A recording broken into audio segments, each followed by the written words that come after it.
லோக்சபா தேர்தல் தேதி மார்ச் மாதம் முதல் வாரத்தில் அறிவிக்கப்படக்கூடிய வாய்ப்புகள் உள்ளன.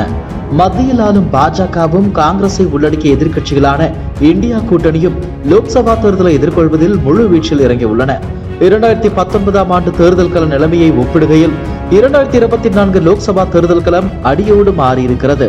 2019 தேர்தலில் மொத்தமுள்ள 543 தொகுதிகளில் பாஜக போட்டியிட்டது 435 தான். இதில் 303 இடங்களில் வென்றது.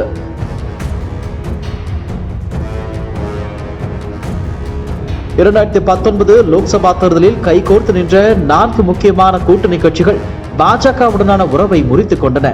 பஞ்சாபில் சிரோமணி அகாலி தளம், தமிழ்நாட்டின் அதிமுக, பீகாரின் ஐக்கிய ஜனதா தளம், மகாராஷ்டிராவின் உத்தவ் தாக்கரே சிவசேனா ஆகியவைதான் இந்த 4 முக்கிய கட்சிகள். தற்போது பாஜக தலைமையிலான தேசிய ஜனநாயக கூட்டணியில் 35க்கும் மேற்பட்ட கட்சிகள் இருக்கின்றன. ஆனால் இதில் லோக்சபாவில் 10க்கும் மேற்பட்ட எம்பிக்களை கொண்ட ஒரே கோஷ்டி சிவசேனா ஏக்நாத் ஷிண்டே அணிதான்.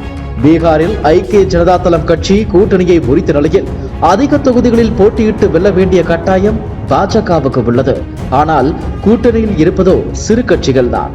இதனால் பீகாரில் பாஜக கூட்டணி அதிக இடங்களை கைப்பற்றுவது சாத்தியமில்லை என்பது வெளிப்படையானது.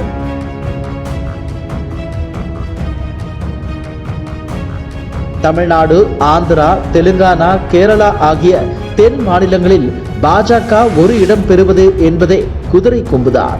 ஆறுதலாக கர்நாடகா மாநிலத்தில் 20க்கும் மேற்பட்ட இடங்களை பாஜக கைப்பற்றும் சாத்தியம் உள்ளது. தமிழ்நாட்டில் அதிமுகவுடனான கூட்டணி இல்லை என்கிற நிலையில் சிறிய கூட்டணி கட்சிகளுக்கு தலா ஒரு இடம் ஒதுக்கினால் கூட 39 தொகுதிகளில் 34 தொகுதிகளில் பாஜக போட்டியிட வேண்டிய கட்டாயம் உள்ளது. பஞ்சாப் மாநிலத்திலும் காங்கிரசும் ஆம் ஆத்மியும் வலுவாக இருப்பதால் அங்கு பாஜக சொற்ப இடங்களில்தான் போனியாகும் நிலைமை உள்ளது.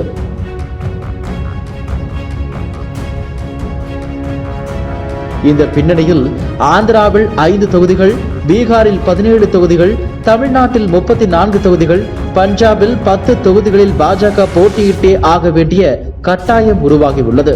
இதன் அடிப்படையில் பார்த்தால் லோக்சபா தேர்தலில் இந்த முறை பாஜக நாடு முழுவதும் 501 தொகுதிகளில் போட்டியிடும் சாத்தியம் உள்ளது.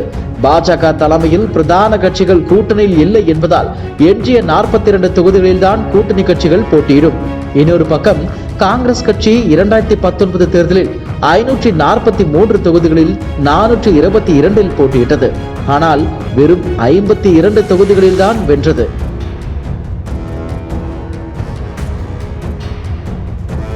அதே நேரத்தில் 2019 தேர்தலை ஒப்பிடுகையில் இந்த முறை காங்கிரசின் கூட்டணி பலம் அதிபயங்கரமானதாகவும் உள்ளது.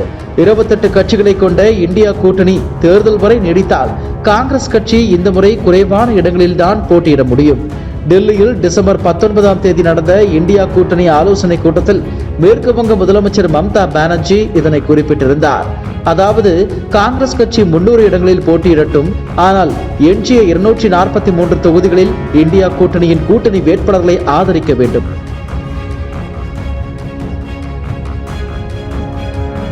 அதாவது 243 தொகுதிகளில் பாஜகவுக்கு எதிராக மாநில கட்சிகள் மோதும். அங்கு காங்கிரஸ் முழுமையான ஆதரவை தர வேண்டும் என்பதுதான் மம்தாவின் வியூகம். இதன் அடிப்படையில் உத்தரப்பிரதேசம், மகாராஷ்டிரா, பஞ்சாப், டெல்லி, மேற்கு வங்க மாநிலங்களில் சொற்பமான இடங்களில்தான் காங்கிரஸ் போட்டியிட முடியும். அதே நேரத்தில் சற்று கூடுதலாக தெலுங்கானாவில் காங்கிரஸ் போட்டியிடலாம். கூட்டணி கட்சிகளுக்காக காங்கிரஸ் தமது பிடிவாதத்தை கைவிட்டு தொகுதிகளை தாரை வார்த்து கொடுப்பதுடன் தேர்தலில் முழு ஒத்துழைப்பையும் கொடுத்தால் லோக்சபா தேர்தல் களம் கடும் போட்டியானதாகவும் இருக்கும் என்கின்றனர் அரசியல் பார்வையாளர்கள்.